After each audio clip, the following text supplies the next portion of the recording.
따라따라따 따라라라라라.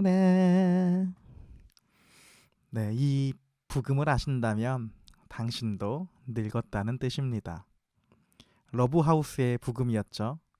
이 부금을 부른 이유는 오늘 본문도 하나님이 머무시는 집인 성막에 대해 계속 나오기 때문입니다.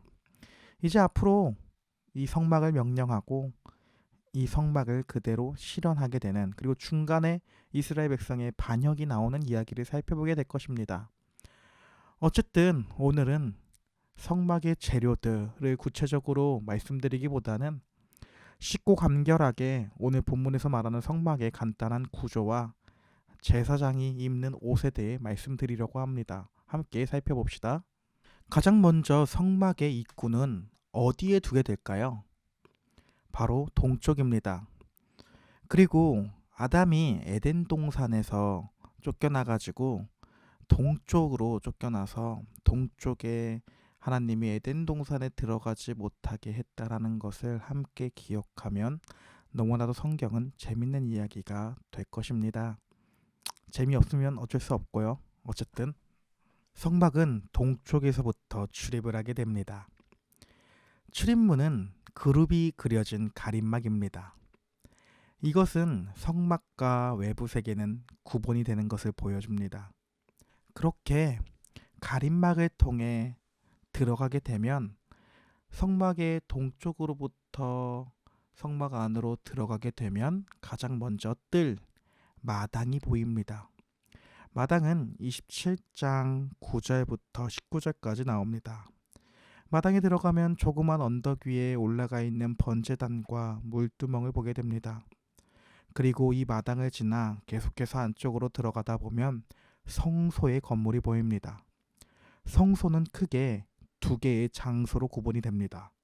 바로 내성소와 지성소입니다. 마찬가지로 성막 바깥에서 성막 안으로 들어오려면 가림막을 지나야 했던 것처럼 성막의 마당에서부터 내성소 안으로 들어가려면 똑같이 가림막을 지나서 들어가야 합니다. 그렇게 내성소 안으로 들어가게 되면 12개의 빵을 계속해서 두어야 하는 떡상이 있으며 하나의 줄기에서 7개의 등잔으로 나뉘어진 등잔대가 있으며, 그리고 이 등잔대의 불은 항시 계속 켜져 있어야 한다라는 것을 오늘 본문의 27장 20절에서 21절에 말합니다.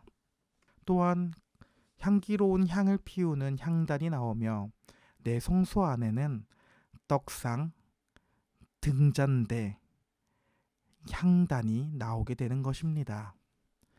그리고 이제 더 안쪽으로 들어가려고 하면 지성소가 나옵니다. 이는 성막에서 제일 중요한 장소입니다.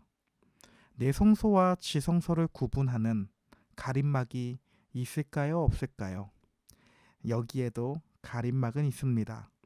그리고 이 가림막은 너무나도 중요하기에 휘장이라고 부르겠습니다. 이 지성소 안에는 무엇이 있냐면 바로 하나님의 법궤, 언약궤가 있습니다. 이 언약궤, 법궤는 이스라엘의 중심입니다.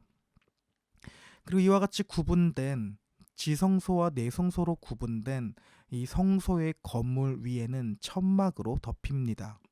이 천들의 재료가 바로 출애굽기 26장 1절에서부터 14절에 나오며, 이 성막의 벽들을 출애굽기 26장 15절에서 30절에서 나오며, 성막의 장소를 나누는 가림막들의 재료들은 출애굽기 26장 31절에서 37절에서 나옵니다. 어쨌든 이렇게 성막의 구체적인 재료가 나오는 본문이 오늘 본문인 것입니다. 또한 오늘 이야기는 성막을 만드는 것으로 끝나지 않고 제사장들의 옷 또한 만들라고 명령합니다. 제사장들은 하나님을 섬기며 백성과 하나님 사이의 중보자로 서게 됩니다. 제사장들은 이스라엘 백성들을 위해 제사를 드려줍니다. 따라서 제사장 중에 대제사장인 아론을 위해서는 영광스러운 옷을 제작하라고 합니다. 옷은 금실, 청색실, 자색실, 홍색실, 린넨을 사용해서 만듭니다. 이렇게 만들어진 옷 위에 에봇을 입습니다. 이는 그냥 가운과 같은 것이라고 보면 됩니다. 그리고 가슴에는 흉패를 착용합니다.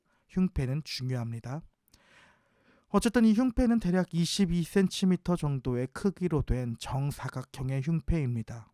이 흉패의 겉에는 4줄 3칸으로 12개의 보석을 받습니다. 4, 3, 12. 네. 각 보석은 이스라엘의 12지파의 이름이 새겨지게 됩니다. 이는 하나님 앞에서 12지파가 항상 기억됨을 의미합니다. 왜냐하면 대제사장들은 이 흉패를 가지고 하나님 앞에 나아가기 때문입니다. 그리고 이 흉패의 안쪽에는 우림과 둠밈을 넣습니다. 우림과 둠밈은 하나님의 판단과 뜻을 구할 때에 사용되는 신성한 도구입니다. 그 외에 에봇 밑에 입는 겉옷과 머리 장식과 기타 옷들의 제작 방법이 나옵니다. 그렇다면 이렇게 복잡해 보이는 재료들이 막 나오고 이런 복잡해 보이는 이 본문 가운데에서 예수 그리스도와 어떤 연관성을 가지게 될까요?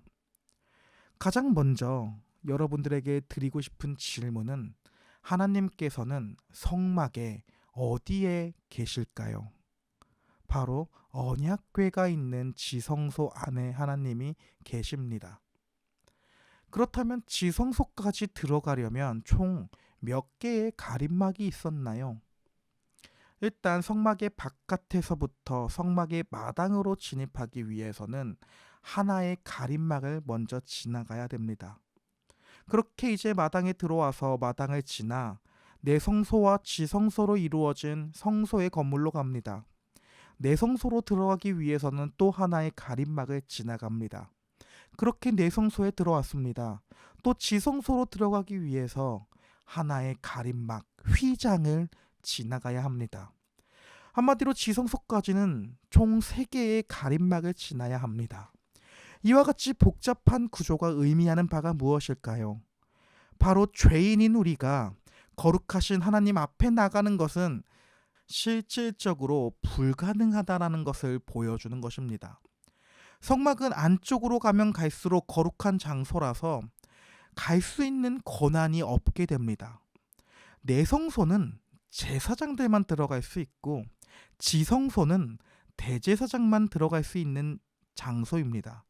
그마저도 대제사장은 지성소에 들어갈 때도 매일 들어갈 수 있는 게 아니라 1년에 딱 한 번 희생제물의 피를 가지고 지성소 안으로 들어갈 수 있습니다.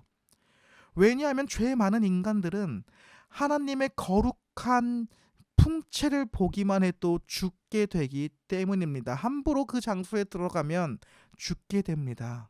하지만 예수님이 십자가에 달려 돌아가실 때에 놀라운 일이 일어납니다. 제가 마태복음 27장 51절을 읽어드리겠습니다. 이에 성소 휘장이 위로부터 아래까지 찢어져 둘이 되고 땅이 진동하며 바위가 터지고.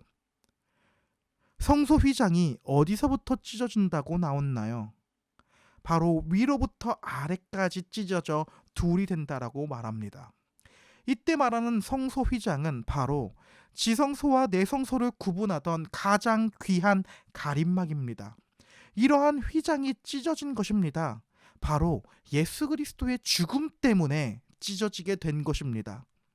결국 이것이 보여주는 의미는 예수 그리스도의 죽음이 우리의 죄를 대속해 주셨기 때문에 대제사장만 갈 수 있었던 지성소를 누구나가 전부 다 갈 수 있게끔 만들어 주셨다는 것입니다.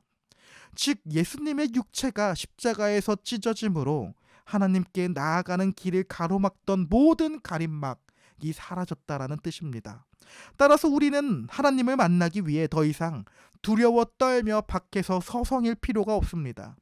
예수님이라는 새롭고 산 길을 통해 언제든지 하나님 아버지의 품 안, 즉 지성소 안까지 달려갈 수 있게 됩니다. 우리는 그렇게 왕 같은 제사장이 되었습니다. 그리고 이제 제사장의 옷의 비밀과 연관된 예수 그리스도를 함께 살펴봅시다. 제사장의 가슴에는 흉패가 있습니다. 이 흉패에는 무엇이 있었나요? 바로 이스라엘의 12지파의 이름이 새겨진 보석이 그 흉패 가운데 있습니다. 그리고 대제사장은 이 이름이 새겨진 흉패를 가지고 하나님 앞에 나아가는 것입니다. 이는 결국 대제사장이 하나님, 이 백성들을 제 가슴에 품고 왔습니다. 저를 보시고 이 백성을 받아주세요라고 말하는 것과 같습니다. 이제 다시 질문을 드려봅니다. 성경에서 말하는 참된 대제사장은, 영광된 대제사장은, 진실된 대제사장은 누구일까요? 바로 예수 그리스도입니다. 따라서 예수께서는 지금 이 순간에도 우리들의 이름이 새겨진 보석을 가슴에 품고 하나님 보좌 앞에 서 계십니다.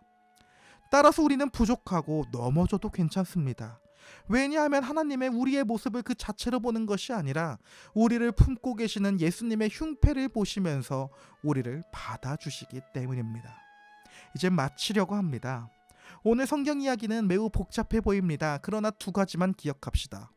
첫째로, 예수님이 성막으로 가는 가림막 중에 제일 귀한 휘장을 자신의 죽음으로 인해 위로부터 아래까지 휘장을 찢었다라는 것입니다. 따라서 우리는 하나님이 계신 지성소로 달려가 하나님의 품 안에 안길 수 있게 되었습니다. 둘째로, 예수님이 우리를 가슴속에 품고 계십니다. 이를 믿음으로 오늘 하루를 살아가는 우리들이 될 수 있기를 기도합니다. 이번 주 한 주도 성경 읽기 힘내봅시다. 파이팅입니다.